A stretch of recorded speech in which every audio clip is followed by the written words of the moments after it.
की पवित्र नर्मदा नदी को इतना रहस्यमय क्यों माना जाता है? आखिर क्यों कहा जाता है कि केवल नर्मदा नदी के दर्शन मात्र से वही पुण्य मिलता है जो गंगा में स्नान करने से प्राप्त होता है?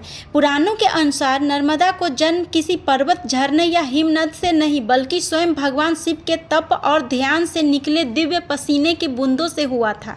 इसलिए इसे शिव की पुत्री भी कहा जाता है। लेकिन नर्मदा का सबसे बड़ा रहस्य उसके जल में नहीं बल्कि उसके किनारों पर मिलने वाले अद्भुत पत्थरों में छिपा है। इन्हें नर्मदेश्वर शिवलिंग कहा जाता है। मान्यता है कि ये पत्थर प्राकृतिक रूप से शिवलिंग का आकार धारण कर लेते हैं और उसमें शिव की विशेष ऊर्जा निवास करती है। ये भी कहा जाता है कि एक बार देवताओं ने नर्मदा से पूछा, तुम्हारी बड़ी शक्ति क्या है? तब नर्मदा ने कहा, जो मुझे श्रद्धा से देखेगा उसे पाप भी कम होने लगेंगे। और एक रहस्य की बात यह भी है कि अधिकांश बड़ी नदियाँ पूर्व की ओर बहती है लेकिन नर्मदा पश्चिम की ओर बहती है। सबसे चौंकाने वाली बात यह है कि नर्मदा की परिक्रमा भारत की सबसे कठिन धार्मिक यात्राओं में से एक मानी जाती है।